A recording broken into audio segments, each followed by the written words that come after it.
નમસ્કાર, જોશી સરના જય શ્રી કૃષ્ણ. આજે આપણે CC2 એટલે કે પરીક્ષાલક્ષી એક્ઝામ IMP સૌરાષ્ટ્ર યુનિવર્સિટીમાં જે બીએડ કરી રહ્યા છે તેના માટે મોસ્ટ IMP વિડીયો બની રહેશે, જેમાં આજે આપણે IMP પ્રશ્ન, લઘુ જવાબી, નિબંધલક્ષી અને ટૂંક જવાબી પ્રશ્નોની IMPની ચર્ચા કરી અને સાથે નિબંધલક્ષી પ્રશ્નોનું સોલ્યુશન પણ જોવાના છીએ. તો પરીક્ષા માટે આપણે કહી શકાય કે છેલ્લો હથોડો અથવા લાસ્ટ ટાઈમનો વિડીયો ખૂબ જ ઉપયોગી બની રહે.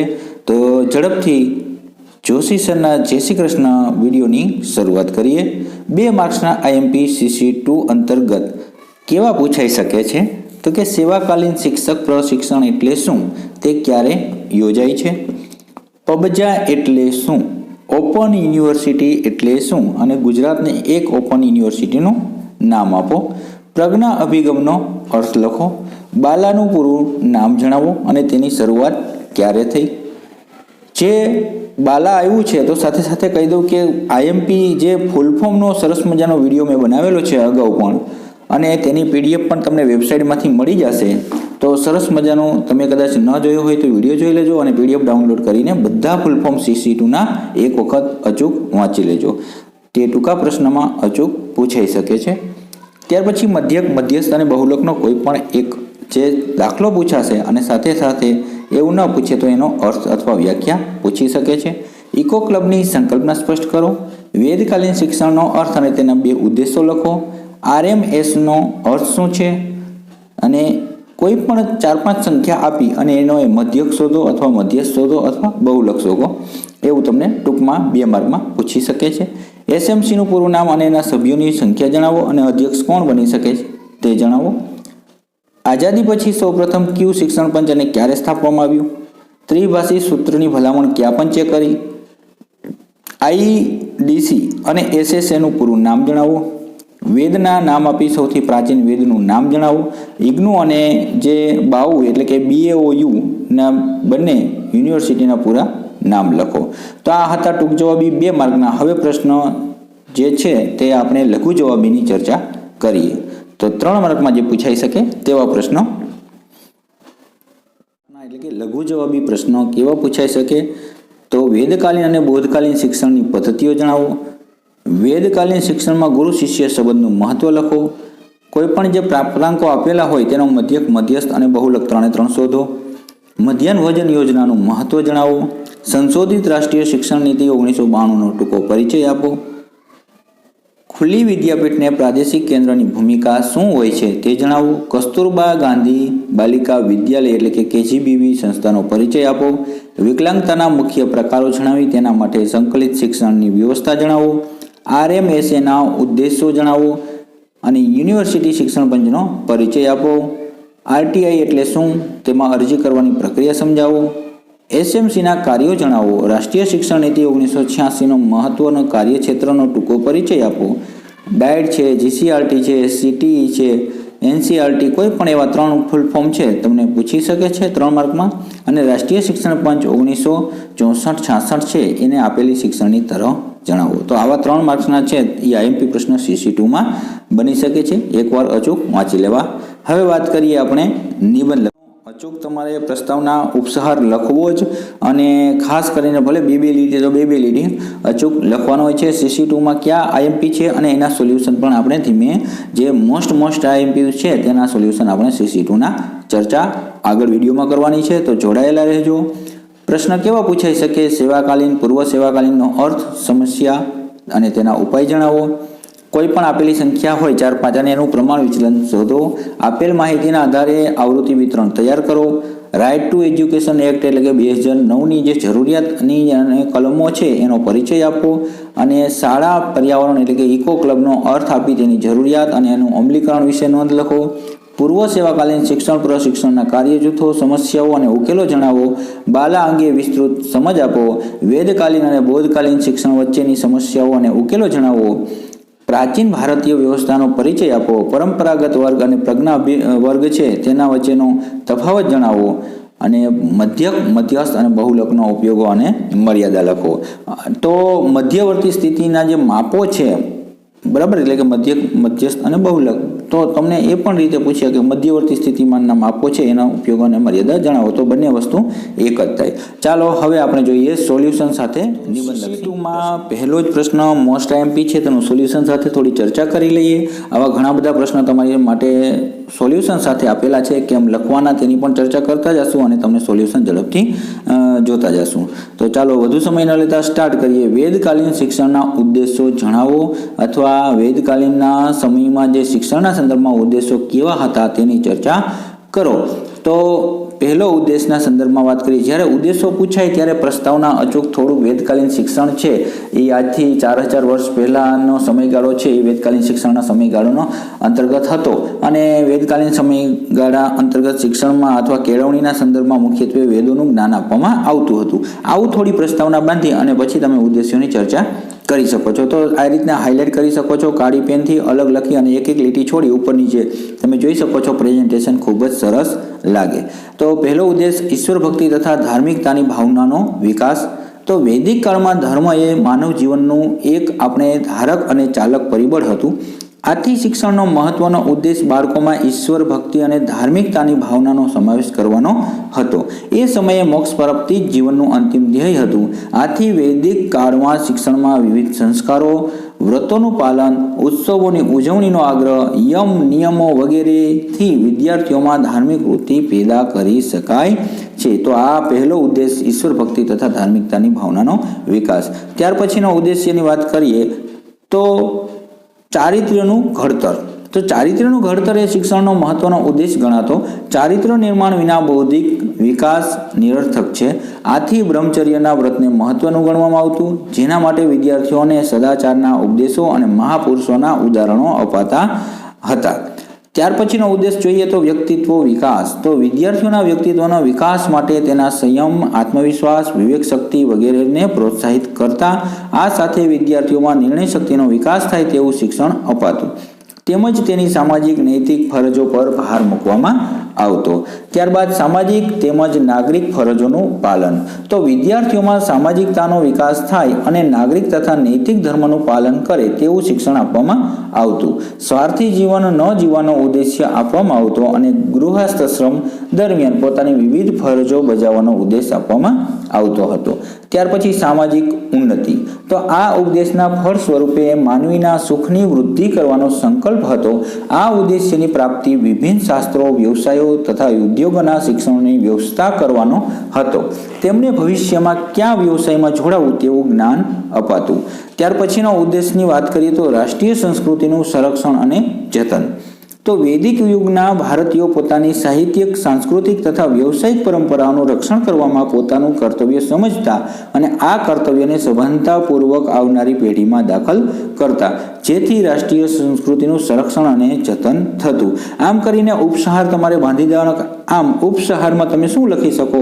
તો આમ આપણે ઉપરોક્ત જે ચર્ચા કરેલા છે તેવા ઉદ્દેશો જે કે રાષ્ટ્રીય સંસ્કૃતિનું સંરક્ષણ કે જતન, સામાજિક ઉન્નતિ, સામાજિક તેમજ નાગરિક ફરજોનું પાલન, વ્યક્તિત્વ વિકાસ, ચારિત્ર્યનું ઘડતર અને ઈશ્વર તથા ધાર્મિકતાની ભાવનાનો વિકાસ વગેરે જેવા વેદકાલીન શિક્ષણના ઉદ્દેશો મહત્વના રહેલા હતા. આમ કરીને તમે 2-3 લીટીનો ઉપસહાર બાંધી શકો.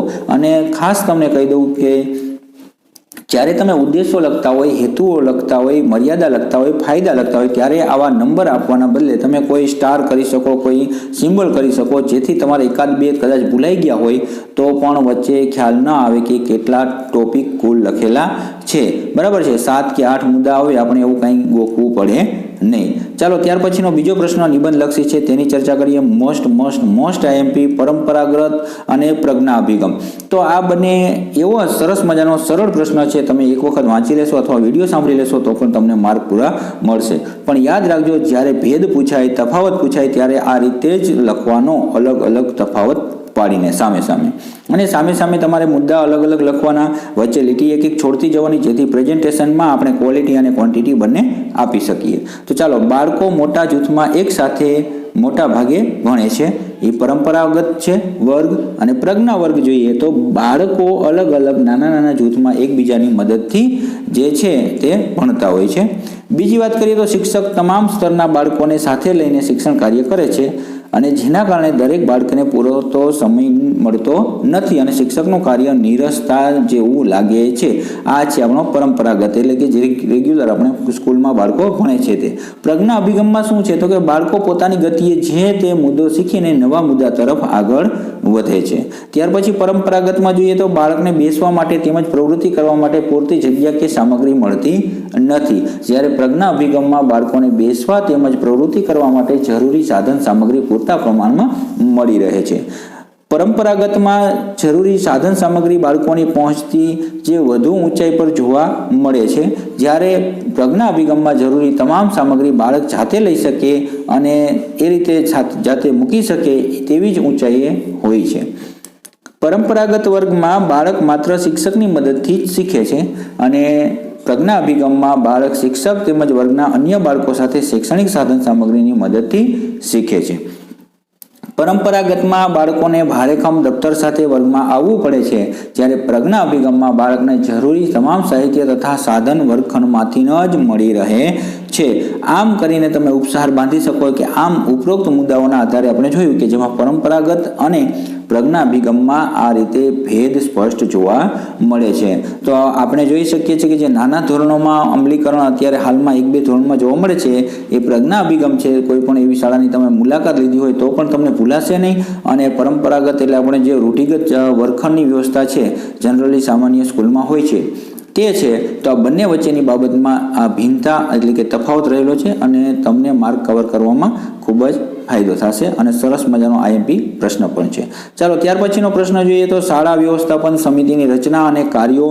તો શાળા વ્યવસ્થાપન સમિતિની રચનાનું જ્યારે પૂછે ત્યારે આ રીતના માળખુંના સંદર્ભે લખવાનું, પણ તમારે યાદ રાખી લેવાના એના સભ્યોની સંખ્યા છે, બરાબર, કેટલા ટકા સભ્યો છે. આ તમને ટૂંકા પ્રશ્નમાં પણ આપણે જોયું આગળ આપણને આઈએમપી છે તો સરસ મજાનો એસએમસી, બરાબર છે.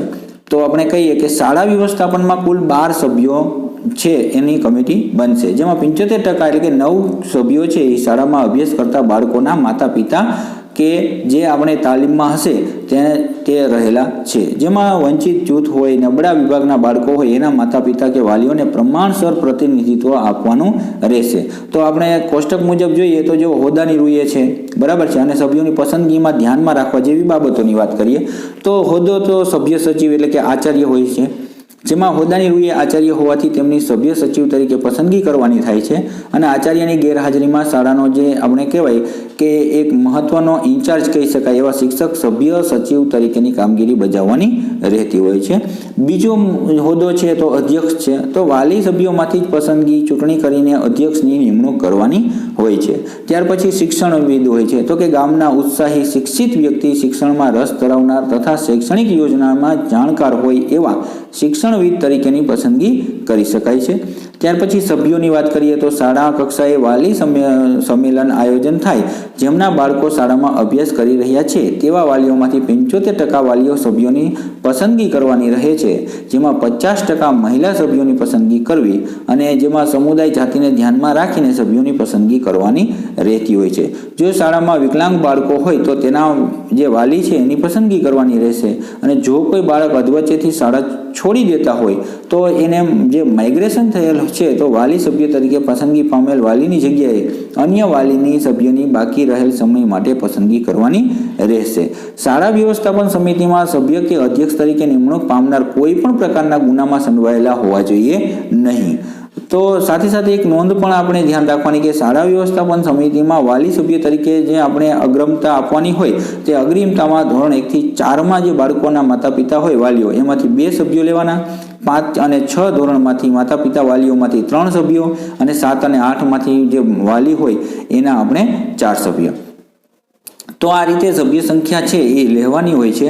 અને પંચાયતના સભ્યો તરીકે કોણ હોય તો કે સ્થાનિક જે સત્તામંડળમાં નિયુક્ત કરેલા તેવા સ્થાનિક સત્તામંડળના ચૂંટાયેલા સભ્યોમાંથી એક સભ્ય એ પંચાયત સભ્ય. આમ કુલ 12 સભ્યો છે એ લેવાના હોય છે. અને 13મો સભ્ય એટલે કે કડીઓ, એ ગામમાં જે કડીઓ હોય એટલે કે ન હોય તો બાજુના ગામમાં કડિયાની પસંદગી કરી શકાય છે. તો આ રીતના કુલ જે 12 સભ્યોના સંદર્ભમાં રહેલું જૂથ છે. એટલે કે શાળા વ્યવસ્થાપન સમિતિના સભ્ય તરીકે જોડાયા પછી બાળકોમાં હિત માટે શાળાના સંપૂર્ણ વિકાસ માટે સભ્ય તરીકે અમુક જવાબદારીઓ બને છે જે એને સંભાળવાની રહેતી હોય છે, જેમ કે શાળાની જાળવણી કરવી, મધ્યાહન ભોજન યોજનાની દેખરેખ કરવી, તેનું નિયંત્રણ કરવું, શાળાકીય કામગીરીમાં જન સમુદાયની ભાગીદારી સુનિશ્ચિત કરવા, શાળામાં તમામ પ્રવૃત્તિઓ માટેની ગ્રાન્ટ વાપરવી, તેની દેખરેખ કરવી, શાળા બહારના જે બાળકોને શાળામાં પ્રવેશ આપવો, બાળકોનું 100% નામાંકન થાય તે જોવું અને શાળાની ભૌતિક સુવિધાઓ વધારવાનો પ્રયાસ કરવો, શાળામાં બાળકોની જે શિક્ષકોની નિયમિત હાજરી અંગે ધ્યાન આપવું, શિક્ષકોની સાથે ચર્ચા કરી મૂંઝવણો અને સમસ્યાઓના ઉકેલમાં મદદરૂપ બનવું, શાળા વિકાસ યોજના તૈયાર કરી તેની ભલામણ કરવી, ગામની શાળાનું આગામી સમયનું વિઝન વિચારવું અને અમુક વર્ષો પછી ગામની શાળા કેવી હશે તે અંગે આયોજન કરવું અને સમગ્રતાથી શાળાની શૈક્ષણિક ભૌતિક બાબતોનું આયોજન કરવું, જેથી શાળાની પ્રત્યેક વસ્તુઓ સંશોધનો બાળકોના વિકાસમાં ઉપયોગી બને. આમ એસએમસીના સભ્ય તરીકે આપણે શાળા અને ગામ વચ્ચે જે સેતુ બનાવવાનું રહેલું હોય છે, જેમાં ગામના અન્ય પ્રસંગો, મહોત્સવો, ગ્રામસભામાં પણ શિક્ષણના અધિકાર વિશે ચર્ચા કરવી, જે વાલીઓના બાળકો શાળાએ નથી આવતા એમને સમજાવીને એમના બાળકોને શાળાએ મોકલે તે માટે પ્રોત્સાહિત કરવા, ગામના પ્રાથમિક શિક્ષણ વિકાસ માટે ગ્રામ પંચાયત કે નગરપાલિકા, સહકારી મંડળી વગેરેમાંથી પણ જરૂરી સહકાર અથવા સહાય મળી રહે તે માટેના પ્રયાસ કરવા, શાળામાં કોઈ પણ બાળકને શારીરિક શિક્ષા ન થાય તેની તકેદારી રાખવી, જો ક્યારેય કોઈ શિક્ષકે બાળકને શારીરિક શિક્ષા કરે તો તરત જ આચાર્યનું ધ્યાન દોરવું, એસએમસીની બેઠકમાં શિષ્યવૃત્તિ અને અન્ય નાણાકીય સહાય અંગે ચર્ચા કરી સમયસર ફાળવણી થાય તેવું આયોજન કરવું, વિકલાંગ બાળકને આપણા ગામની શાળામાં સામાન્ય બાળકો સાથે જ ભણવાનો હક છે. આવું થાય તો તે જે આપણે કહેવાય કે મોટું થઈને સમાજ સાથે સંવાદિતા થઈ શકે અને એકલતા એવા બાળકો છે જે વિકલાંગ છે એકલતા ન અનુભવે. બધા જ બાળકો કોઈ પણ જાતના અને જ્ઞાતિ, ધર્મ, લિંગ, આર્થિક સ્તર કે શૈક્ષણિક સ્તર વગેરેના ભેદભાવ વગર એક સાથે બેસીને ભોજન લે તેવી તકેદારી રાખવી. મધ્યાહન ભોજનનો એક હેતુ એ પણ છે કે બાળકોમાં સમાનતા અને સંવાદિતાની ભાવના વિકસે છે. આમ કરીને ઉપસાર બાંધી દેવો કે આમ આપણે જોયું તેમ એસએમસી એટલે કે શાળા મેનેજમેન્ટ કમિટી અથવા શાળા વ્યવસ્થાપન આ ખૂબ જ મહત્વનું એક શાળાને વિકાસના સંદર્ભમાં રહેલું એક યોજના અમલીકરણ સરકાર દ્વારા થયેલ છે. ત્યાર પછી ભારતમાં એક ચેપ્ટર 1માં છે પ્રાચીન શિક્ષણ અને વર્તમાન સમયમાં માધ્યમિક શિક્ષક પ્રશિક્ષણ. એના અંતર્ગત વૈદિક શિક્ષણની વિશેષતાઓ સમજાવો. મોસ્ટ આઈએમપી આ યુનિટમાંથી પૂછાયેલો પ્રશ્ન છે. પ્રાસ્તાવિક તમે જોઈ શકો છો, સરસ મજાનું પ્રેઝન્ટેશન પણ અહીંયા કરેલું છે કે પ્રસ્તાવના તમારે સૌપ્રથમ લખવાની, એની એક લીટી છોડી દેવાની. અહીંયા જગ્યાના અભાવે સાથે જ લખેલું છે પણ તમારે એ લીટી છોડી શકો છો અને પ્રસ્તાવનામાં લખી શકો છો કે આપણા દેશમાં શિક્ષણની શરૂઆત લગભગ 4000 વર્ષ પહેલા થઈ હતી. એ સમયમાં શિક્ષણ માટેની ગુરુકુળ જે પ્રણાલીઓ છે વિશેષતા આજે પણ આપણે લોક હૃદયમાં બિરાજમાન છે અને એટલે જ આપણા સમાજમાં આજે ગુરુકુળનું અંશતઃ અસ્તિત્વ એટલે કે ડે સ્કૂલના સ્વરૂપમાં ધ્યાનમાં છે અથવા હયાત રહેલું છે. તો આવી પ્રસ્તાવના બાંધી ત્યાર પછી એની વિશેષતાઓ બહુ બધી છે એટલે ડાયરેક્ટ વિશેષતાઓની વાત કરીએ, નહીતર બહુ નાની હોય, ઓછું હોય તો તમે થોડી સંકલ્પના સ્પષ્ટ કરી શકો છો.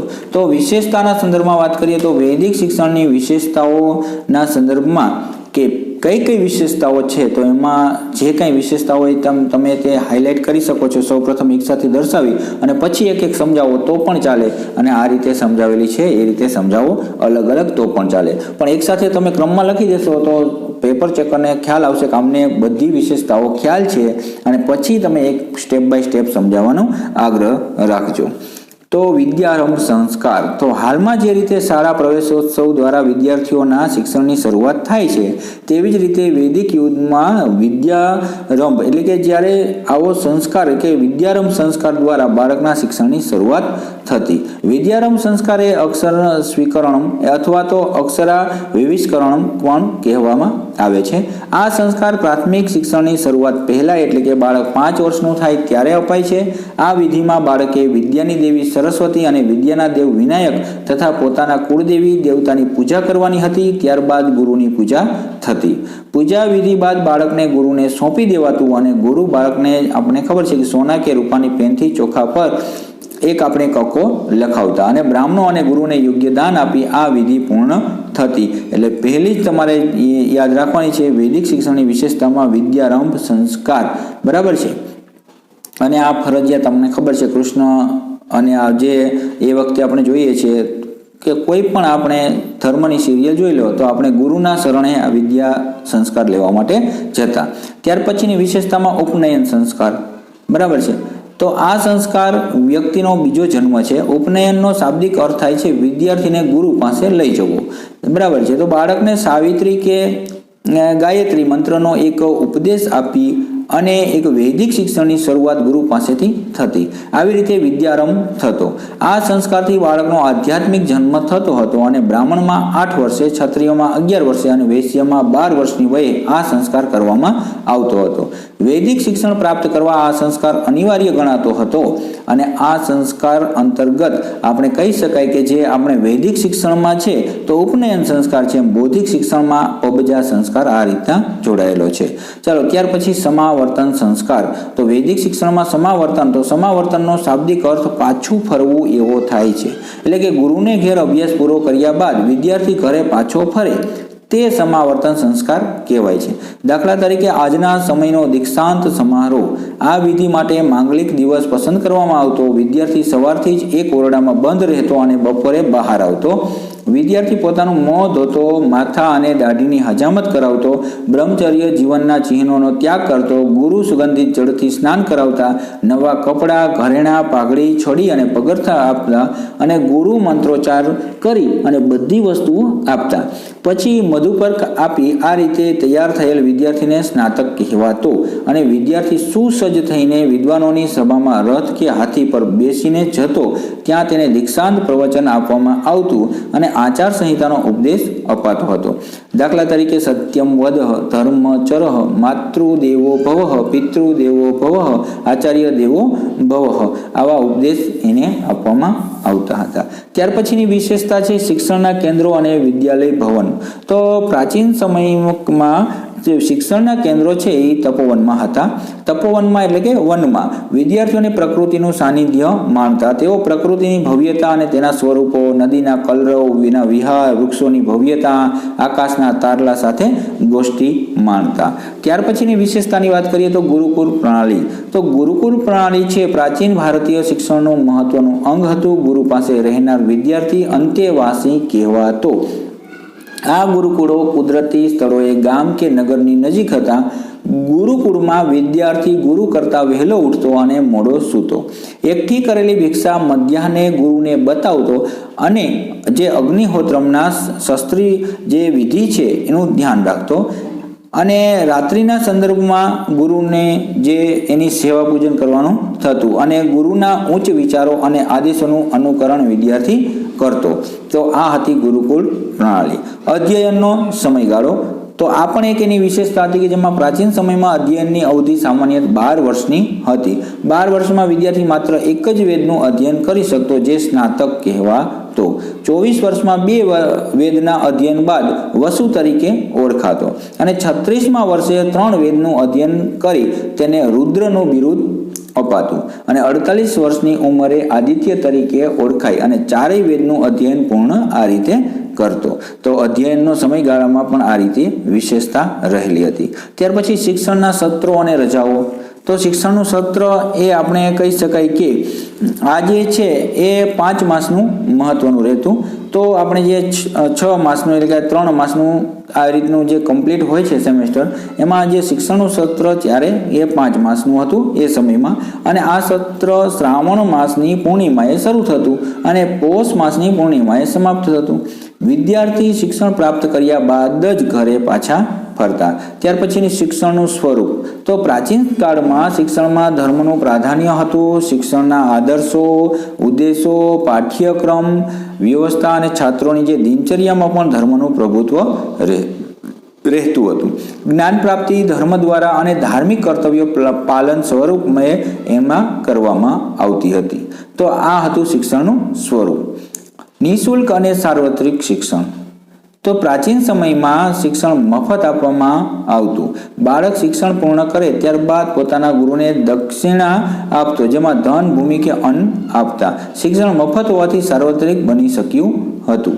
શિક્ષણનો સમય તો પ્રાચીન સમયમાં છાપેલ પુસ્તકોની સુવિધા ન હતી, તેથી અધ્યયન અધ્યાપન ગુરુના સાનિધ્યમાં જ થતું અને આશ્રમોમાં શિક્ષણ કાર્ય પ્રાતઃકાળથી મધ્યાહન સુધી થતું. ત્યારબાદ ભોજનનો વિરામ રહેતો અને વિરામ બાદ પુનઃ શિક્ષણ શરૂ થતું, જે સંધ્યાકાળ સુધી ચાલતું હતું, જેમ કે અત્યારની આ જે ડે સ્કૂલો ચાલે છે એ રીતે. શિક્ષણ પદ્ધતિ તો આ સમયે શિક્ષણ પદ્ધતિ વ્યક્તિગત અને મૌખિક સ્વરૂપની હતી. શિષ્ય શ્રવણ, મનન, ચિંતન અને નિધિધ્યાસન દ્વારા કરેલ અધ્યયનને આત્મસાત કરતો. આ ઉપરાંત પ્રશ્નોત્તરી, વાદ વિવાદ અને શાસ્ત્રાર્થ સાથે શંકાઓનું સમાધાન થતું હતું. ત્યાર પછી કથાનક પ્રણાલી. ગુરુને શિક્ષણ કાર્યમાં મદદરૂપ થવા માટે ઉચ્ચ શ્રેણીના તેજસ્વી વિદ્યાર્થીઓને નાયક બનાવવામાં આવતો. તે નીચલા વર્ગના વિદ્યાર્થીઓને શિક્ષણ આપતો. આમ શિક્ષણની શિક્ષક હોય અથવા ગુરુ હોય એની ગેરહાજરીમાં પણ શિક્ષણ કાર્ય થઈ શકતું હતું અને શિક્ષા નાયક છે એ શિક્ષણ કાર્ય માટે પ્રશિક્ષિત થઈ શકતો હતો, જેમ કે આપણા મોનિટરનું સ્થાન. વિદ્યાર્થી જીવનના નિયમો તો ત્યારના નિયમોની પણ એક વિશેષતા હતી, જેમાં સાદું જીવન અને ઉચ્ચ વિચારને આદર્શ બનાવવા, વાણી અને વિચારમાં દ્રઢ બ્રહ્મચર્યનો આગ્રહ રાખવો, રાજકુમારો અને અન્યોને ખાનગી જે છે એ પૈસા ન રાખવા, વર્ગોમાં નિયમિત હાજર રહેવું, વ્યાખ્યાન ધ્યાનથી સાંભળી આત્મસાત કરી પચાવવું, છત્રી અને પગરખાનો ઉપયોગ ન કરવો, સવારે 4:30 વાગ્યે ઉઠવું, પ્રાર્થના, યજ્ઞો, ભોજન વગેરેના નિયમો પાળવા, વિદ્યાર્થીએ દિવસમાં માત્ર 2 વખત બપોરે સંધ્યાએ ભોજન લેવું, માંસ, મદિરા, જે મધ છે એવા જે પ્રતિબંધિત હોય એવા વ્યસનો છે એના ઉપર પ્રતિબંધ હતો. વિભિન્ન જાતિઓ અનુસાર પોશાકો પહેરવા, દાખલા તરીકે પ્રત્યેક વિદ્યાર્થીઓને જે એક આપણે ખેસ આપ્યો હોય કે મેખલા એ ધારણ કરવાનો, જેમ કે બ્રાહ્મણ હોય તો મેખલા મૂંજની, ક્ષત્રિય હોય તો મેખલા વણાટની અને વૈશ્ય હોય તો મેખલા ઊનની. તો આ રીતે વિદ્યાર્થીઓ માટે બ્રહ્મચર્યનું પાલન જરૂરી હતું. કોઈની ચાડી ચુગલી કે નિંદા કરવી નહીં, ગુરુ કરતાં ઊંચા આસને બેસવું નહીં, ગુરુ પાસે આવે ત્યારે ઊભા થઈ જવું અને શિષ્યની ભૂલ બદલ તેને સામાન્ય શારીરિક શિક્ષા થતી કે ઉપવાસ કરવાનું કહેવામાં આવતું હતું. તો અત્યારે જે સ્કૂલમાં જે અમુક નિયમો આપણે જે લાગુ પડે છે, તમને હોસ્ટેલના સંદર્ભમાં જે કંઈ પેમ્પલેટ આપે તેમાં ઘણા બધા નિયમો હોય, તે આપણે વૈદિક કાળના સંદર્ભમાં જ વિશેષતા આવા બધાની રહેલી છે. તો આમ કરીને પ્રાચીન સમયમાં સામાન્ય શિક્ષણ સંસ્થાઓનું અસ્તિત્વ ન હતું, તેથી વૈદિક કાળમાં વિદ્યાર્થીઓએ ગુરુની આજ્ઞા મુજબ વર્તવાનું રહેતું, જે શિષ્યના ચારિત્ર ઘડતર માટે આશીર્વાદરૂપ બની રહેતું અને વૈદિક શિક્ષણની આ જ વિશેષતાથી ભારતીય સંસ્કૃતિ વિશ્વમાં ઉજાગર થઈ છે. આમ કરીને ઉપસંહાર આપણે પૂરો કરી અને પ્રશ્નની વિશેષતાની સંદર્ભમાં પૂર્ણ કરીએ. ત્યાર પછી ચેપ્ટર 3 એટલે યુનિટ 3 છે શિક્ષણમાં નીતિ વિષયક ફાયદા. એમાં મોસ્ટ આઈએમપી પ્રશ્ન આગળ પણ આપણે આઈએમપી પ્રશ્ન જોયા, એમાં પણ હતો કે આરટી એક્ટની ટૂંકમાં સમજ આપો અથવા એમની કલમો વિશે પરિચય આપો. તો આરટીઈ એટલે કે રાઇટ ટુ એજ્યુકેશન અને આરટીઆઈ 2005 એટલે કે તમને ખ્યાલ હોવો જોઈએ કે 2005માં આરટીઆઈ છે, 2009માં આરટીઈ છે. તો રાઇટ ટુ એજ્યુકેશન અહીંયા 2009ની આપણે વાત કરવાની છે કે જેમાં 26 ઓગસ્ટ 2009ના રોજ આ માન્યતા મળેલી, જેમાં કાયદાનું અમલીકરણ એપ્રિલ 2010થી શરૂ, 7 પ્રકરણ અને 38 કલમો. તો જોઈએ તો પ્રકરણ 1 એ પ્રારંભિક છે, જેમાં કલમ 1 અને 2નો સમાવેશ થાય છે. કલમ 1 એટલે ટૂંકું શીર્ષક, વ્યાપ અને પ્રારંભ, અને કલમ 2માં વ્યાખ્યાઓ. પ્રકરણ 2માં મફત અને ફરજિયાત શિક્ષણનો હક, જેમાં કલમ 3, 4, 5ની વાત કરીએ તો મફત અને ફરજિયાત શિક્ષણ અંગે બાળકનો હક કલમ 3. કલમ 4 પ્રવેશ ન અપાયેલ અથવા જેમણે પ્રાથમિક શિક્ષણ પૂરું ન કર્યું હોય તેવા બાળકો માટે ખાસ જોગવાઈ. કલમ 5 એટલે બીજી શાળામાં બદલી મળવાનો હક. પ્રકરણ 3 તો યોગ્ય સરકાર, સ્થાનિક સત્તાતંત્ર અને માતા પિતાની ફરજો. તો કલમ 6માં પ્રકરણ 3 અંતર્ગત 6, 7, 8, 9, 10 અને 11 કલમો છે, જેમાં કલમ 6માં શાળા સ્થાપવા માટે યોગ્ય સરકાર, સ્થાનિક સત્તાતંત્રની ફરજો. કલમ 7માં નાણાકીય અને બીજી જવાબદારીઓનું વિભાજન. કલમ 8માં યોગ્ય સરકારની ફરજો. કલમ 9માં સ્થાનિક સત્તાતંત્રની ફરજો. કલમ 10માં માતા પિતા અને વાલીની ફરજો અને કલમ 11માં યોગ્ય સરકારે પૂર્વ શાળા શિક્ષણનું પૂરું પાડવું. પ્રકરણ 4 અંતર્ગત શાળા અને શિક્ષકોની જવાબદારીમાં કલમ 12, 13, 14, 15, 16, 17, 18, 19, 20, 21, 22, 23, 24, 25, 27, 28 આવી રીતે આપણે જોઈએ તો કલમ છે તે આપણે 12 થી લઈને આ રીતે 28 સુધી સમાવેશ થયેલો છે, જેમાં શાળા અને શિક્ષકોની જવાબદારી સંદર્ભે છે. તો જેમાં કલમ 12 એટલે કે મફત અને ફરજિયાત શિક્ષણ માટે શાળાની જવાબદારીનું પ્રમાણ, કલમ 13 પ્રવેશ માટે માથાદીઠ જે છે ફી અને તપાસ કાર્ય પદ્ધતિ નહીં, કલમ 14 પ્રવેશ માટે જે આપણે ઉંમરની સાબિતી, કલમ 15 પ્રવેશની ના પાડવી નહીં, કલમ 16 જે આપણે કહી શકાય કે જેમાં આપણે કાઢી મૂકવાની મનાઈ અથવા એને રોકી રાખવાની મનાઈ, કલમ 17 બાળકને શારીરિક શિક્ષા અને માનસિક કનડગત ઉપર પ્રતિબંધ, કલમ 18 માન્યતા પ્રમાણપત્ર મેળવ્યા સિવાય કોઈ શાળા સ્થાપવી નહીં, કલમ 19 શાળા માટેના ધોરણો અને માપદંડો, કલમ 20 અનુસૂચિ સુધારવાની સત્તા, કલમ 21 શાળા વ્યવસ્થાપન સમિતિ, કલમ 22 શાળા વિકાસ યોજના, કલમ 23 શિક્ષકોની નિમણૂક માટેની લાયકાત અને નોકરીની શરતો, કલમ 24 શિક્ષકોની ફરજો અને ફરિયાદનું નિવારણ, કલમ 25 વિદ્યાર્થી શિક્ષક ગુણોત્તર, કલમ 26 શિક્ષકોની ખાલી જગ્યાઓ ભરવી, કલમ 27 શિક્ષકોને બિન શૈક્ષણિક હેતુ માટે જે મૂકવા પર પ્રતિબંધ અને કલમ 28 શિક્ષકોની ખાનગી ટ્યુશન ઉપર પ્રતિબંધ. હવે પ્રકરણ 4 પછી પ્રકરણ 5 29 અને 30 એવી 2 કલમો છે જે અભ્યાસક્રમ અને પ્રાથમિક શિક્ષણ પૂરું કરવાના સંદર્ભે છે. તો અભ્યાસક્રમ અને મૂલ્યાંકન કાર્ય પદ્ધતિમાં કલમ 29, કલમ 30 છે પરીક્ષા અને તેનું પૂરું કર્યાનું પ્રમાણપત્ર. હવે પ્રકરણ 6 બાળકોના હકનું રક્ષણ, તો જેમાં કલમ 31, 32, 33 અને 34 એવી 4 કલમો રહેલી છે. જેમાં કલમ 31 બાળકોના શિક્ષણના હક પર દેખરેખ અને નિયંત્રણ, કલમ 32 ફરિયાદ નિવારણ, કલમ 33 રાષ્ટ્રીય સલાહકાર પરિષદની રચના, કલમ 34 રાજ્ય સલાહકાર પરિષદની રચના. હવે પ્રકરણ 7 એટલે કે પ્રકીર્ણ એટલે આપણે કહીએ કે ઉપસહારના સંદર્ભમાં લાસ્ટ, તો કલમ 35, 36, 37 અને 38 ના સંદર્ભમાં, જેમાં કલમ 35 છે માર્ગદર્શક સૂચનો આપવાની સત્તા, કલમ 36 ફોજદારી કાર્યવાહી માટે પૂર્વ મંજૂરી, કલમ 37 શુભ આશયથી લીધેલ પગલાં અંગે રક્ષણ, કલમ 38 નિયમો બનાવવા માટે યોગ્ય સરકારની સત્તા. આમ ઉપસહાર કરીને બાંધી દેવાનું કે આમ ઉપસારમાં એટલું લખી દેવાનું કે આમ ઉપરોક્ત આપણે જે 7 પ્રકરણો અંતર્ગત જે જુદી જુદી કલમો રહેલી છે તેની આપણે વિસ્તારથી ચર્ચા કરી. જે મહત્વનું કહી શકાય કે રાઇટ ટુ એજ્યુકેશન એટલે કે RTE જે અમલીકરણ થઈ છે તેનાથી શિક્ષણમાં સારા એવા કાયદાકીય સુધારાઓ જોવા મળે છે, જેની અમલીકરણના સંદર્ભે 2010 થી શરૂ થયેલું છે, જેના 7 પ્રકરણ અને 38 કલમો છે. આવી રીતે પ્રસ્તાવનામાં જે લખ્યું એ તમે ઉપસારમાં બાંધી અને પ્રશ્ન પૂરો કરી શકો છો. ત્યાર પછીનો ક્વેશ્ચન, યુનિવર્સિટી શિક્ષણ પંચ સમજાવો. તો ડોક્ટર રાધાકૃષ્ણન પંચ કહે કે યુનિવર્સિટી શિક્ષણ પંચ કહે તો પ્રસ્તાવના થોડી બાંધી દેવાની કે ભારતમાં યુનિવર્સિટીની સ્થાપના સૌપ્રથમ 1857 થઈ હતી. ઈસવીસન 1947 યુનિવર્સિટીની સંખ્યા આપણે કહી શકાય કે આશરે 19 જેટલી હતી અને આ યુનિવર્સિટીને સંલગ્ન કોલેજની સંખ્યા 640 જેટલી હતી અને જેમાં વિદ્યાર્થીઓની સંખ્યા લગભગ 2.5 લાખ જેટલી હતી. આ યુનિવર્સિટીનું સંચાલન વ્યવસ્થિત થાય અને શિક્ષણની ગુણવત્તા વધે તે માટે ભારતમાં અલગ અલગ શિક્ષણ પંચની રચના થઈ, જેમાં આપણે યુનિવર્સિટી શિક્ષણ પંચની રચના વિશે જાણીશું. આમ કરીને પંચની માહિતી એટલે કે પંચની નિયુક્તિ, તો સરકાર પરિષદ અને બોર્ડની ભલામણોનો સ્વીકાર કરીને 4 નવેમ્બર 1948 રોજ ડોક્ટર સર્વપલ્લી રાધાકૃષ્ણનના અધ્યક્ષ પદે યુનિવર્સિટી પંચની નિમણૂક કરી. અધ્યક્ષના નામ પરથી જ આ પંચને રાધાકૃષ્ણ પંચ તરીકે પણ ઓળખવામાં આવે છે. હવે પંચની નિમણૂકના ઉદ્દેશો, તો ભારતીય યુનિવર્સિટી શિક્ષણ પર આવેલા જે એક અહેવાલ અંતર્ગત સુધારા તથા વિસ્તારના વિશેની ભલામણો કરવી જે દેશની વર્તમાન અને ભાવિ જરૂરિયાત માટે યોગ્ય હોય. અને યુનિવર્સિટી શિક્ષણ પંચે યુનિવર્સિટી શિક્ષણના સંદર્ભે એક પ્રશ્નાવલી તૈયાર કરી અને તેને શિક્ષણ શાસ્ત્રીઓ પાસે મોકલી લગભગ 600 વ્યક્તિઓએ આ પ્રશ્નાવલીના ઉત્તર આપ્યા.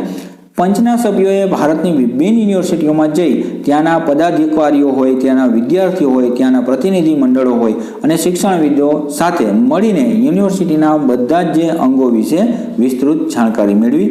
આમ પંચનો અથાગ પરિશ્રમ કરીને 25 ઓગસ્ટ 1949 રોજ પોતાનો અહેવાલ ભારત સરકારને સુપ્રત કર્યો, જેમાં રાધાકૃષ્ણન પંચની ખાસ ભલામણો હતી, જેમાં ભલામણોના સંદર્ભમાં વાત કરીએ અથવા તમને ભલામણો કદાચ 3 માર્કમાં પૂછે કે યુનિવર્સિટી શિક્ષણ પંચની ભલામણો જણાવો, તો પુસ્તકાલયો સમૃદ્ધ બનાવવા, પ્રયોગશાળાઓને આધુનિક બનાવવી જોઈએ અને તેના માટે નિપુણ વ્યક્તિઓને સારો પગાર આપીને રાખવા જોઈએ, આવી ભલામણ પહેલી હતી. બીજી, સ્ત્રી શિક્ષણ અનિવાર્ય કરવું, ગૃહ વિજ્ઞાન, પછી આપણે નર્સિંગ છે, લલિત કલા છે, આવા અભ્યાસક્રમોની વ્યવસ્થા કરવી જોઈએ. ત્યારબાદ પ્રશિક્ષણ સંસ્થાઓ અને શાળાઓ વચ્ચે જે ભેદ હશે, તે તફાવત છે, જે અંતર છે, તે ઓછું થવું જોઈએ. ત્યાર પછી અભ્યાસક્રમમાં સુધારો થવો જોઈએ, પ્રાયોગિક કાર્યો પર વધારે ભાર મૂકવો જોઈએ. તાલીમાર્થીનું મૂલ્યાંકન થાય ત્યારે પ્રાયોગિક કાર્યને ધ્યાનમાં લેવું જોઈએ. યુનિવર્સિટીની બાજુમાં અધ્યાપકોને નિવાસસ્થાને આપણે જે એના નજીક જ હોવા જોઈએ. અધ્યાપકોને આપણે કહી શકાય કે સપ્તાહમાં વધુમાં વધુ 18 કલાકનું એક અઠવાડિયામાં કાર્ય સોંપવું જોઈએ. યુનિવર્સિટીના શિક્ષણ પ્રવેશ મેળવવા માટે આપણે એક ઇન્ટરમીડિયેટ અથવા તેની સમકક્ષ એક પરીક્ષા એટલે કે જે પ્રવેશ પરીક્ષા આપણે કહીએ છીએ એન્ટ્રન્સ એક્ઝામ હોવી જોઈએ. સ્નાતકની ઉપાધિ માટે સમય 3 વર્ષનો હોવો જોઈએ. માધ્યમિક શિક્ષણ માતૃભાષામાં જ આપવું, જેથી વિદ્યાર્થીઓ વિચારીને એક યોગ્ય રીતે સ્પષ્ટ રીતે સમજી શકે અને માધ્યમિક કક્ષાએ ગણિત, વિજ્ઞાન અને સામાજિક અધ્યયનને ફરજિયાત વિષય તરીકે સૂચવ્યા. અને જે કન્યાઓને ગૃહ વિજ્ઞાન શીખવવા પણ તેને ભાર મૂક્યો છે. ધર્મનું શિક્ષણ આપવું, પરંતુ તેમાં કટ્ટરતા જે છે એ પોષવી નહીં. તો આ રીતે પ્રશ્ન છે. ખૂબ આઈએમપી, મોસ્ટ આઈએમપી એવા પ્રશ્ન તમને CC2 અંતર્ગત ખૂબ તમને કામ લાગશે અને આ વિડીયો છે તમારે નિબંધલક્ષી પ્રશ્નો અંતર્ગત ખૂબ જ ઉપયોગી સાબિત. સાથે ચર્ચા કરીએ તો આઈએમપી પ્રશ્નમાં તમે કદાચ અગાઉના વિડીયોમાં પણ આ પ્રશ્ન જોઈ લીધા હશે, તેમ છતાં અહીંયા એટલા માટે લેવામાં આવ્યા છે કે તમારે વિડીયો બદલાવવા માટે સમય ન હોય તો તમને આઈએમપી પ્રશ્નમાં એ છૂટી ન જાય. વૈદિક કાળ અને બૌદ્ધકાળના શિક્ષણનો તફાવત મેં વિડીયો લેક્ચર બનાવેલો છે, અગાઉ પણ પેપર સોલ્યુશન મૂકેલું છે, એમાં પણ છે. એટલે મોસ્ટ આઈએમપી ક્વેશ્ચન છે. ઝડપથી જોઈ લઈએ. વૈદિક કાળ અને બૌદ્ધિક કાળના શિક્ષણમાં સામાજિક શિક્ષણની વ્યવસ્થા ન હતી, જ્યારે બૌદ્ધિક કાળમાં સામાજિક શિક્ષણની વ્યવસ્થા હતી. શિક્ષણનું માધ્યમ સંસ્કૃત હતું વૈદિક કાળમાં. બૌદ્ધિક કાળમાં શિક્ષણનું માધ્યમ પાલી અને લોકભાષા હતું. શિક્ષણ તરીકે એક બ્રાહ્મણો જ ભણાવતા હતા, જ્યારે બૌદ્ધકાલીનમાં શિક્ષક તરીકે વિભિન્ન જાતિના ભિક્ષુક હતા. સામાન્ય રીતે વૈદિક કાળમાં વિદ્યાલયનું અસ્તિત્વ ન હતું અને બૌદ્ધિક સમયમાં અથવા જે બૌદ્ધિક કાળમાં આ સમયે સામાન્ય વિદ્યાલયનું અસ્તિત્વ હતું. શિક્ષણનું સ્વરૂપ વ્યક્તિગત અને પારિવારિક હતું અને શિક્ષણનું સ્વરૂપ સંસ્થાગત અને સામૂહિક હતું.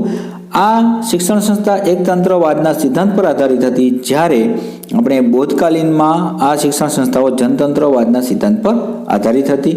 વેદકાલીનમાં શિક્ષણના કેન્દ્ર ગુરુકુળ અને આશ્રમ હતા, જ્યારે બૌદ્ધકાલીનમાં શિક્ષણના કેન્દ્ર મઠ, વિહાર અને સંઘ હતા. શિક્ષણ પ્રાપ્ત કરવાનો અધિકાર બ્રાહ્મણ, ક્ષત્રિય, વૈશ્યને જ હતો, જ્યારે શિક્ષણ વર્ગો બધી જાતિ માટે ખુલ્લા રહેતા. વેદકાલીનમાં વિદ્યાર્થીનું જીવન સાદું તપસ્વી હતું, જ્યારે બૌદ્ધકાલીનમાં વિદ્યાર્થીનું જીવન સાદું પણ સુવિધાપૂર્ણ હતું.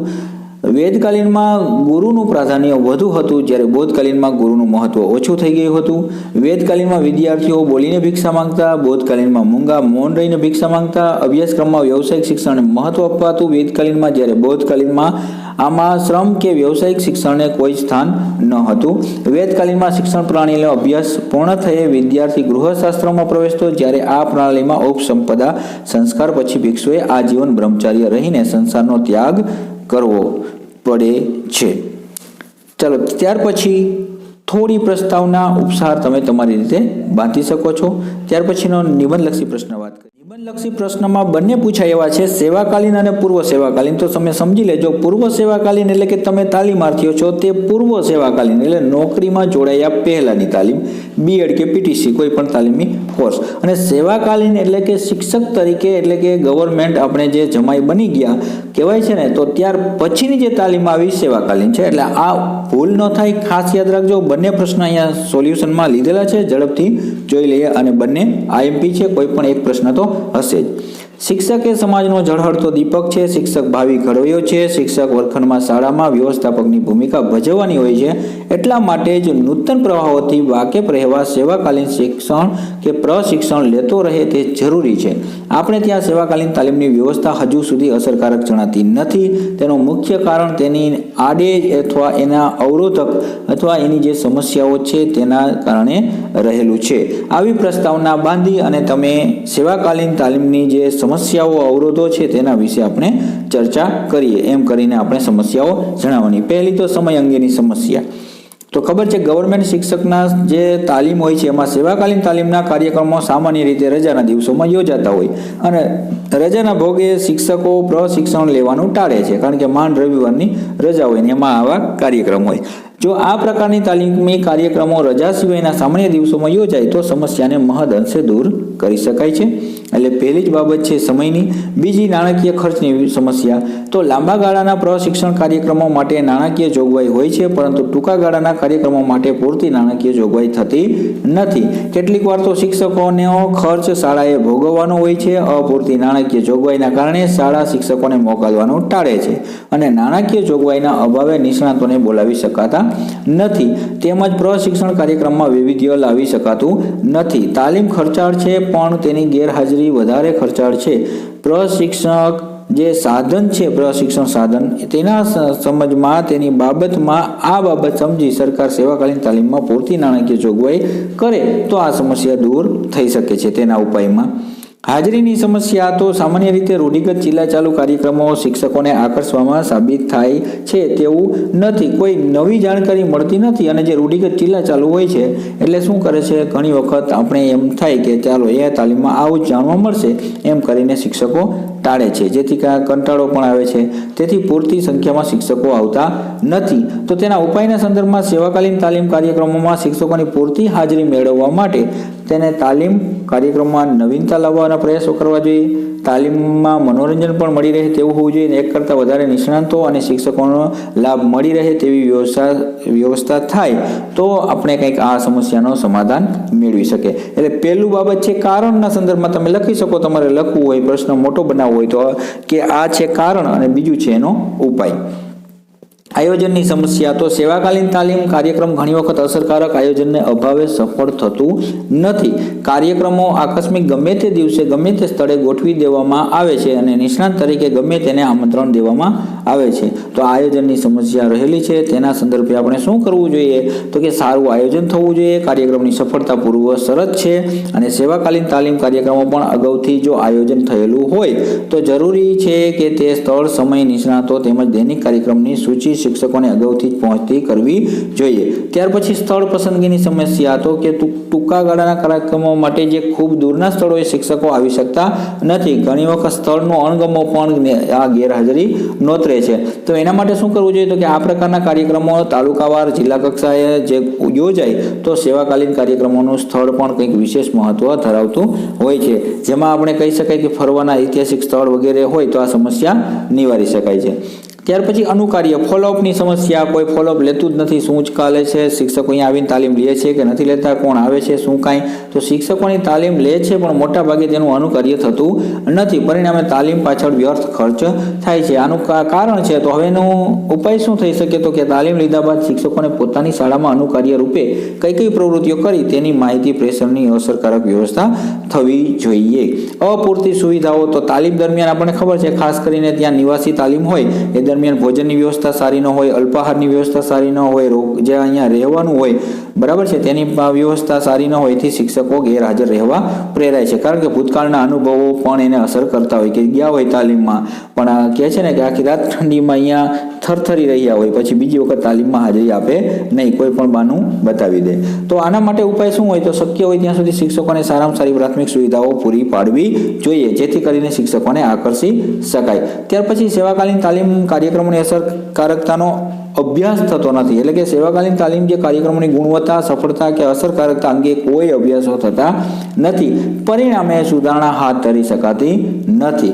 સેવાકાલીન તાલીમ કાર્યક્રમોને વધારે અસરકારક બનાવવા અંગે શિક્ષકોના સૂચનો જાણવા જોઈએ. પરિણામે શિક્ષકો પાસેથી આ પ્રકારના કાર્યક્રમો રાખવામાં આવતી અપેક્ષાઓ જાણી શકાય છે, તેને નિવારણ કરી શકાય છે. ઉપસાર બાંધી દેવાનો. આમ આપણે સેવાકાલીન તાલીમ અંતર્ગત જે ઉપરોક્ત સમસ્યાના સમાધાનમાં એના કારણરૂપ જો એનું નિવારણ રૂપે જો ધ્યાને લેવામાં આવે તો ચોક્કસતાથી સેવાકાલીન તાલીમને સફળ બનાવી શકાય છે. આમ કરીને ઉપસાર કહીને પૂરું કરી દેવાનું. હવે બીજો પ્રશ્ન મેં તમને કીધો હતો કે પૂર્વ સેવાકાલીન એટલે પહેલાની તાલીમ. સેવાકાલીન એટલે શિક્ષકમાં લાગી ગયા પછી અને પૂર્વ સેવાકાલીન એટલે તમે બધા તાલીમાર્થીઓ છો તે લાગ્યા પહેલા એટલે કે બીએડ, પીટીસી તમે જે તો તમારી જે સમસ્યા હોય ને એ બધી સમસ્યાઓ જ અહીંયા આવશે. જેમ કે પ્રવેશની સમસ્યા. જો તો વર્તમાન સમયમાં માત્ર સ્નાતક અને અનુસ્નાતક કક્ષાએ મેળવેલા ગુણના આધારે જ મેરિટ તૈયાર થાય છે અને એ સિવાયની કંઈ પણ વિશેષ સિદ્ધિ ધ્યાને લેવામાં આવતી નથી. પ્રવેશના ધોરણો પણ ભિન્ન ભિન્ન જોવા મળે છે. શિક્ષણ એ સેવાનું ક્ષેત્ર હોવાના જે માત્ર એક અર્થોપાર્જન તરીકે એક ઉદ્દેશથી ઘણા ઉમેદવારો આ ક્ષેત્રમાં આવે છે. સેવાકીય નહીં પણ એક અર્થ ઉપાર્જન માટે જ આવતા હોય. કેટલીક વખત તો વ્યવસાય પ્રત્યે નકારાત્મક વલણ ધરાવતા વિદ્યાર્થીઓ પણ પ્રવેશ પાત્ર બને છે. ઘણાને શિક્ષક કહે ને તો બીએડમાં એડમિશન મળ્યું ને આપણે બીએડમાં લઈ લીધું, બાકી શિક્ષકત્વ છે એનામાં એ હોય નહીં. તો આવું પણ બને છે. કેટલીક જગ્યાએ મધ્યસ્થ સમિતિ પ્રવેશ આપે છે તો વળી કેટલીક યુનિવર્સિટી કોલેજ પ્રવેશ આપે છે અને ઘણીવાર તો શૈક્ષણિક સમારંભ થઈ ગયા બાદ પ્રશિક્ષણ સંસ્થાઓને તાલીમાર્થીઓ ફાળવવામાં આવે છે. તો આના સંદર્ભમાં આપણે કહી શકાય પ્રવેશની સમસ્યા શું છે, બધી યુનિવર્સિટીમાં અલગ અલગ છે. બરાબર છે, આ સમસ્યા છે. તો એના માટે આપણે ઉમેદવારોએ સ્નાતક અનુસ્નાતક કક્ષાએ મેળવેલા ગુણ ઉપરાંત રમતગમત હોય, અન્ય ક્ષેત્રમાં સિદ્ધિ મેળવેલી હોય એનું પણ મેરિટ ધ્યાને લેવું જોઈએ. અને દરેક યુનિવર્સિટીમાં દરેક નિયમો સરખા હોવા જોઈએ. હું તો કહું છું કે જેમ આપણે એડમિશન બાબતે કોઈ પણ યુનિવર્સિટીમાં જાઓ તો એક જ નિયમ પ્રવેશિકા કે એક જ ફોર્મ ભરવાનું હોવું જોઈએ. તો આ સમસ્યાને નિવારી શકાય છે. બરાબર છે. અને જે આપણે કોઈ પણ જગ્યાએ જાય અને ધોરણ અને પ્રવેશની પ્રક્રિયા એક સમાન હોય અને પ્રક્રિયા આ રીતે જ હાથ ધરાવવી જોઈએ તો સમસ્યા દૂર થાય. બીજી વિષય પસંદગીની સમસ્યા. જો ઘણા બધાને પ્રશ્ન થાય વિષય અલગ અલગ હોય, અમારે ઓપ્શનમાં ગુણ વિષયમાં આ છે, અમને આ આપે છે, એવું ન હોવું જોઈએ. વિષય પસંદગીમાં કે સ્નાતક અને અનુસ્નાતક કક્ષાએ જે મુખ્ય વિષય હોય તે જ વિષયમાં પ્રશિક્ષણ આપવામાં ન આવતા તાલીમાર્થીઓને નવો જ વિષય લેવો પડે છે. આ રીતે પદ્ધતિના બે વિષય પસંદ કરવામાં મુશ્કેલી અનુભવાય છે અને ગમે તે વિષય પસંદ કરવો પડે છે. જેમ કે રાજ્યશાસ્ત્ર, માનવશાસ્ત્ર, દર્શનશાસ્ત્ર, ગૃહ વિજ્ઞાન વગેરે જેવા વિષયોના સ્નાતકોએ તાલીમ માટે ભૂગોળ, ઇતિહાસ, ગણિત, વિજ્ઞાન જેવા વિષયો પસંદ કરી લેવા પડે છે અને પરિણામે તેઓ નવા વિષયને ન્યાય આપી શકતા નથી. જેમ કે કમ્પ્યુટર સાથે કોઈ પણ વિષય તમે રાખી શકો છો. તો આ બાબતો છે વિષય પસંદગીમાં એક ધોરણો હોવા જોઈએ. તેના ઉપાયમાં જોઈએ તો પ્રશિક્ષણ સંસ્થાઓમાં શક્ય એટલા વિષયો વધારે આપવા જોઈએ. પ્રશિક્ષણાર્થીને સ્નાતક અનુસ્નાતક કક્ષાના મુખ્ય વિષય સાથે તાલીમી કોલેજમાં મળી રહે તેવી વ્યવસ્થા થવી જોઈએ અને તાલીમાર્થીઓ જો અન્ય વિષય એને સ્વીકારવો પડ્યો હોય તો તેના માટે વધારાના વર્ગો ચલાવીને પણ વિષય વસ્તુ અને પદ્ધતિશાસ્ત્રનું ઊંડાણપૂર્વકનું જ્ઞાન આપવું જોઈએ. તો તમારે આવી રીતના આઈએમપી માટે દોડાદોડી કરવી પડે નહીં. ત્યાર પછીની પ્રશિક્ષણ આપણે કહીએ પૂર્વ સેવાકાલીનમાં ઉચ્ચતર માધ્યમિક શિક્ષક પ્રશિક્ષણનો અભાવ. તો ઉચ્ચતર માધ્યમિક કક્ષાના શિક્ષકોને તાલીમ આપવા ખાસ કોઈ વ્યવસ્થા નથી. જો કે આપણે ત્યાં વાણિજ્ય શિક્ષકો તૈયાર થાય છે પણ વિજ્ઞાન પ્રવાહના વિજ્ઞાન પ્રવાહના શિક્ષકો માટે પ્રશિક્ષણની ખાસ કોઈ વ્યવસ્થા નથી. વિજ્ઞાન કે વિનિમયમાં અનુસ્નાતક પદવી સાથે શિક્ષણમાં થયેલો ઉમેદવાર ઉચ્ચતર માધ્યમિક શાળામાં શિક્ષક તરીકે નિમણૂક પામે છે. આપણને ખ્યાલ છે કે ઘણી વખત આપણે જે કોમર્સ વાળા સ્ટુડન્ટને છે ટેટ આપ્યું હોય તો એના માટે સામાજિક વિજ્ઞાન ફરજિયાત લેવું પડતું હોય છે. તો ઉચ્ચતર માધ્યમિક શાળાના શિક્ષકોને તૈયાર કરવા માટેની ખાસ પ્રશિક્ષણ વ્યવસ્થા હોવી જોઈએ. જેવી રીતના આપણે અહીંયા 6 થી 8માં અથવા પ્રાથમિકના શિક્ષકો માટે અને માધ્યમિક માટે બંને માટે છે એ ટેટ અને ટાટ લેવાય છે પણ ખાસ આપણે કહેવાય કે એક અધ્યાપન કરાવવામાં આવે, કંઈક વિશેષ તાલીમ આપવામાં આવે અને જે આવા ઉચ્ચ શિક્ષકો તૈયાર કરવામાં આવે તો આ સમસ્યા નિવારી શકાય. ત્યાર પછી પ્રશિક્ષણ સંસ્થાઓ વચ્ચે સમન્વય. તો પ્રશિક્ષણ સંસ્થાઓ એક સ્વતંત્ર એકમની જેમ કાર્ય કરે છે, પરિણામે આદાન પ્રદાન શક્ય બનતું નથી. પ્રશિક્ષણ સંસ્થાઓ એટલે કે તમારી આ જે બીએડ કોલેજ આપણી છે, પીટીસી કોલેજો છે એના વચ્ચે અંતર ઘટે છે. સમયાંતરે પરસ્પર મુલાકાતો ગોઠવવી જોઈએ. સ્નેહ મિલનો જેવા કાર્યક્રમો પણ છે એ આવા થવા જોઈએ તો આ સમસ્યા નિવારી શકાય. જેમ કે ઘણી બધી કોલેજો છે એક બીજી કોલેજો ઓળખાતી પણ નથી કે આ કોલેજ અહીંયા છે એવું આપણને, જેમ કે એક્ઝામ્પલ તરીકે ઘણા બધાને તમને ખ્યાલ નહીં હોય કે અહીંયા હળવદમાં પણ અમારે આવી બીએડ કોલેજો છે. શા માટે? તો કે વચ્ચે સમન્વયનો અભાવ.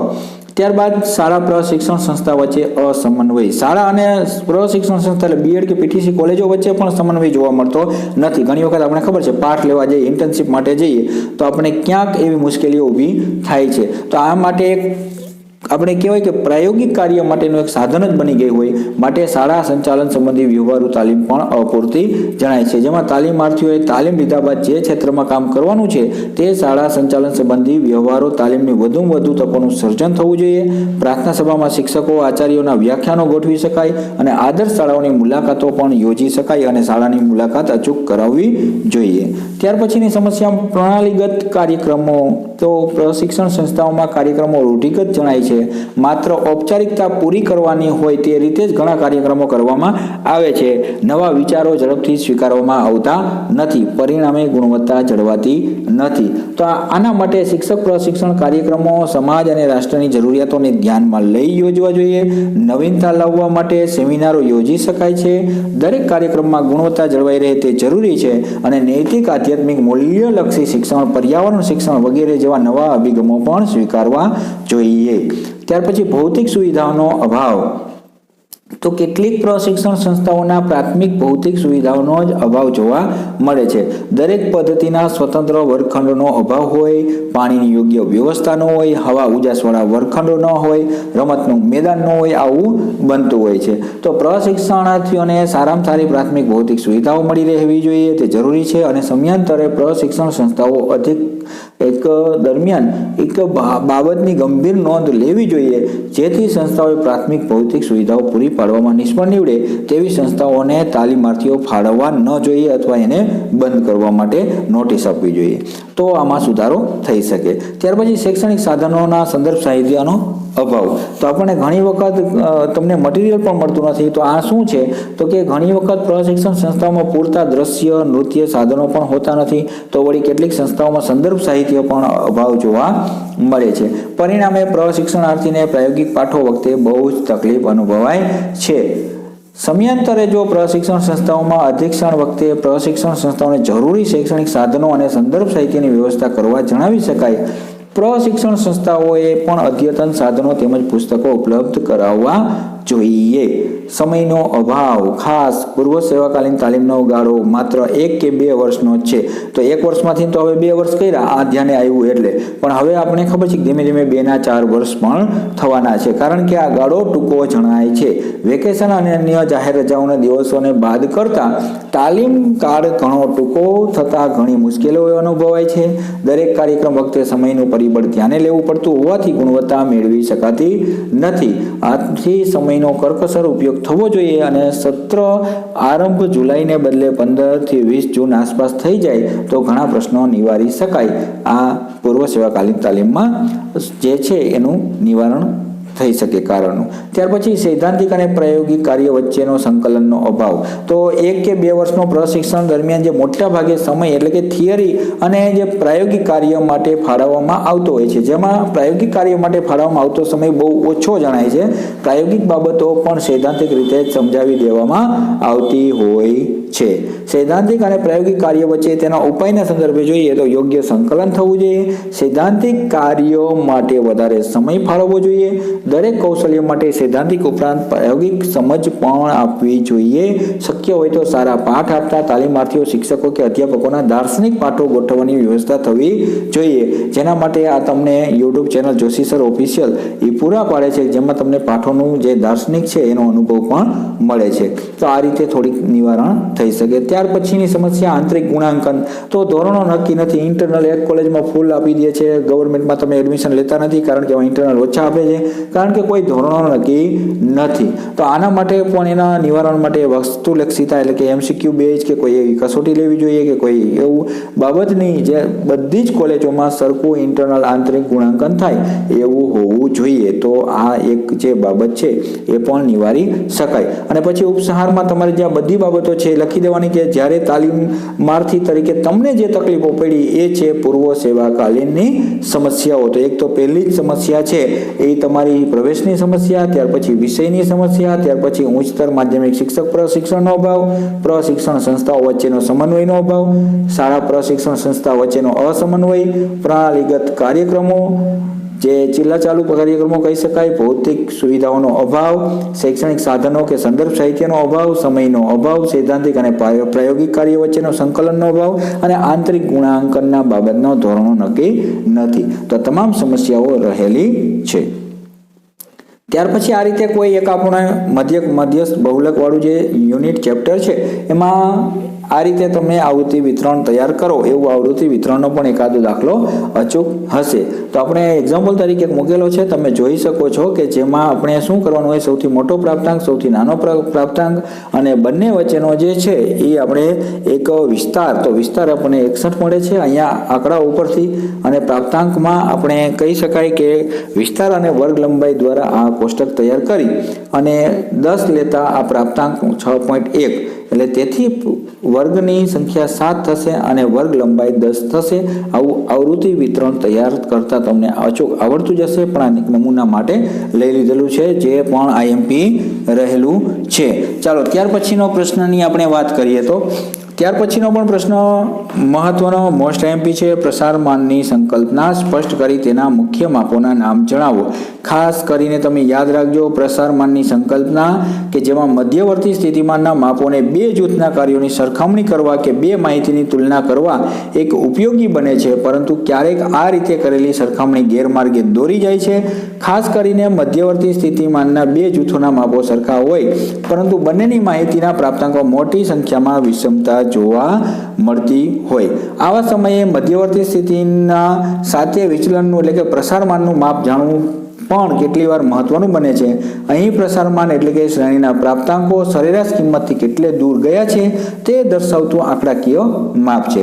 અર્થાત અથવા એટલે કે પ્રસારમાન એટલે આપેલા શ્રેણીના પ્રાપ્તાંકો તેના મધ્યવર્તી સ્થિતિના માપથી કેટલે દૂર સુધી વિસ્તરેલા છે તે દર્શાવતા માપને શ્રેણીનો પ્રસાર અથવા ફેલાવો કહે છે. આ પ્રસાર દર્શાવતા માપને પ્રસારમાન કહેવાય છે. સામાન્ય અર્થમાં પ્રસારમાન એટલે પ્રાપ્તાંકોની સૌથી મોટી અને સૌથી નાની કિંમત વચ્ચેનો તફાવત.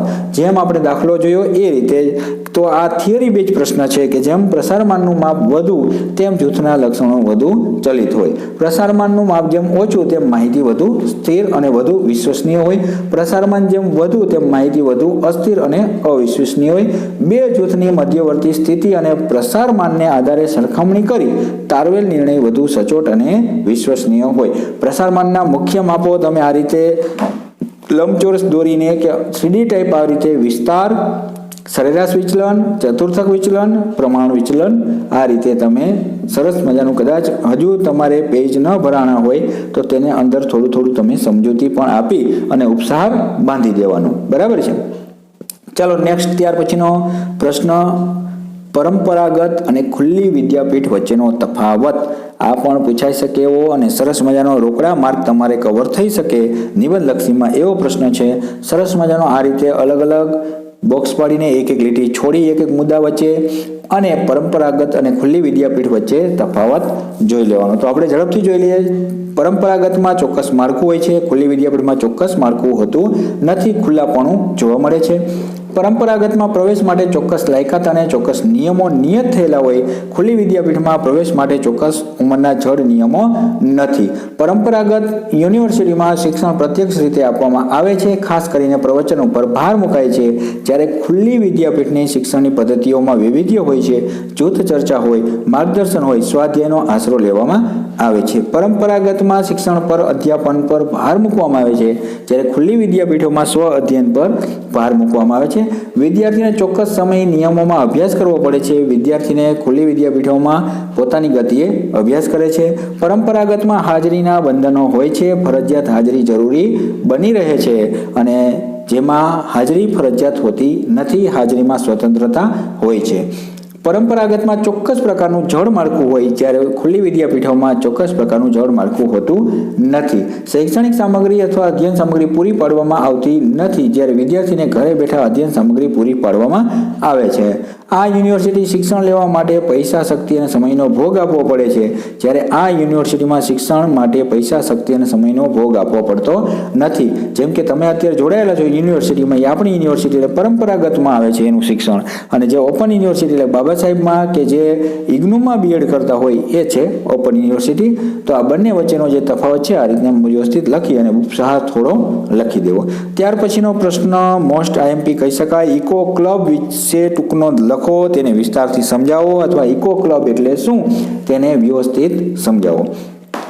તો ઇકો ક્લબ એટલે થોડું પ્રસ્તાવનામાં લખી શકાય કે પ્રકૃતિ હશે તો જ મનુષ્ય જીવશે, આવી પ્રકૃતિ સ્વસ્થ હશે તો જ માનવ સ્વસ્થ રહી શકશે, અને પ્રકૃતિના જતન માટે અને તેના રક્ષણ અને સંવર્ધન માટે માનવીની પ્રકૃતિ તરફની સંવેદના જીવતી રાખવી પડશે. માટે નાનપણથી જ બાળકને પ્રકૃતિ પ્રેમી બનાવવામાં આવે તો આવી સંવેદના કાયમી જળવાઈ રહે છે. દરેક બાળકને પોતાના કુટુંબમાં અગત્યની અસર ઉપજાવી શકે. તેથી GCRTના માધ્યમ દ્વારા રાજ્યની પ્રાથમિક શાળાઓમાં ઇકો ક્લબની પ્રવૃત્તિઓ શરૂ કરવા આવી છે. જેમાં ઇકો શબ્દની ઉત્પત્તિ એટલે કે એની સંકલ્પના તમે સમજાવી શકો કે અંગ્રેજીમાં સંતુલન શાસ્ત્ર મૂળ ગ્રીક શબ્દ એટલે કે પરિવાર સાથે સંબંધ શબ્દાર્થ સૂચવે છે. સંસ્કૃતમાં પણ એક સમાન શબ્દ છે જે ઓશક, જેનો અર્થ ઘર થાય છે. આમ પર્યાવરણને વિશ્વવ્યાપી પરિવારનો પ્રતિકાત્મક સંબંધ પણ સૂચવે છે. સૌંદર્ય સમૃદ્ધિકા સપના વૃક્ષ ધરતીકા ગહના, આવી કોઈ પણ લાઈન છે તમે લખી શકો છો પ્રકૃતિને લગતી. આમ ઇકોલોજી એટલે કુદરતમાં પ્રાણીઓ તથા વનસ્પતિ કઈ રીતે રહે છે તેના સંબંધનો અભ્યાસ કરતું શાસ્ત્ર એટલે વિજ્ઞાનની એક શાખા એટલે પરિસ્થિતિ વિજ્ઞાન, જેને આપણે ઇકોલોજી અથવા સંતુલન શાસ્ત્ર કહે છે. અને જે ઇકો ક્લબના સંદર્ભમાં આપણે વાત કરીએ તો હવે શાળાઓમાં ઇકો ક્લબ પ્રોજેક્ટ શરૂ થયો છે. તો ઇકો ક્લબ એટલે શાળામાં પ્રકૃતિ પ્રેમી વિદ્યાર્થીઓનું એવું સંગઠન કે જે પ્રકૃતિ અને પર્યાવરણ સંરક્ષણની કુશળતા અને જાણકારી પૂરી પાડતી અનૌપચારિક સક્રિય વ્યવસ્થા. તો આજે તમે શાળાની મુલાકાત લેશો એટલે હવે બધી જ પ્રાથમિક શાળાઓમાં આવું તમને પર્યાવરણ જે જોવા મળશે. ક્યાંક ફૂલછોડ જોવા મળશે, અલગ અલગ રોપ જોવા મળશે અને અલગ અલગ ક્યારા જોવા મળશે. તો આ છે એ ઇકો ક્લબ છે. આમ આજે મનુષ્ય એક યંત્રવત બનતો જાય, એની સંવેદના ઘટતી જાય છે અને આપણે ખબર છે કે માત્ર છાપામાં વાંચે ત્યારે તેને ખ્યાલ આવે કે આજે પક્ષીઓનો કલરવ, વૃક્ષોની શીતળતા, ફૂલોની ફોરમ વગેરે તેનાથી અજાણ્યા બની રહ્યા છે. આ માટે પ્રાથમિક શિક્ષણનો તબક્કો જ ઉત્તમ ગણાય અને એમાં ઇકો ક્લબ નામનો પ્રોજેક્ટ છે એ પર્યાવરણ શિક્ષણના સંદર્ભમાં લાગુ પાડવામાં આવ્યો છે. તો એની પ્રવૃત્તિઓ શું હોય તો કે આપણે ખબર છે કે એની પ્રવૃત્તિઓ કે સ્વસ્થ જમીનની રચના કરવી, શાળાને ઔષધિ બાગની રચના કરવી, શાળામાં શાકભાજી ભાજી વાવવા, કોઈ જે આપણો કચરો હોય એને કમ્પોસ્ટ ખાડા તૈયાર કરવા, પર્યાવરણની દ્રષ્ટિએ અગત્યના સ્થળોની મુલાકાત કરવી, વન્ય પ્રાણી ઉદ્યાનો, અભયારણ્યો, પ્રદૂષણ જે છે એની ગંભીરતા સમજાવવી અને વિસ્તારોની મુલાકાતો ગોઠવવી અને જે કંઈ આ જાગૃતિ હોય પર્યાવરણના સંદર્ભે એ શિબિરોનું આયોજન કરવું. આવી પ્રવૃત્તિઓ ઇકો ક્લબ મંડળની રહેલી છે અને જેમાં એક જૂથ હોય છે જે મોટાભાગે સાયન્સના શિક્ષક અને વિદ્યાર્થીઓ મળીને આવું એક જૂથ તૈયાર થાય છે અને ઇકો ક્લબ અંતર્ગત આ બધી પ્રવૃત્તિઓ હાથ ધરાય છે અને એવી એક અનૌપચારિક શાળાના અંતર્ગત આવી વ્યવસ્થા રહેલી છે. તો આ જે પ્રશ્નો હતા તે મોસ્ટ આઈએમપી કહી શકાય એવા પ્રશ્ન છે અને આગળ આપણે જોયા તે પણ પ્રશ્ન તમે ભાર સ્વરૂપે વાંચી લેજો. ખૂબ જ તમને ફાયદો થશે. વિડીયોમાં જોડાયેલા રહ્યા તે બદલ આભાર. તો અંતિમ સુધી રહ્યા તો વિડીયો જરૂર તમને પસંદ આવ્યો હશે. વિડીયો સારો લાગ્યો હોય તો અચૂક શેર કરજો, સબસ્ક્રાઈબ કરજો. જોશી સરના જય શ્રી કૃષ્ણ. આવજો.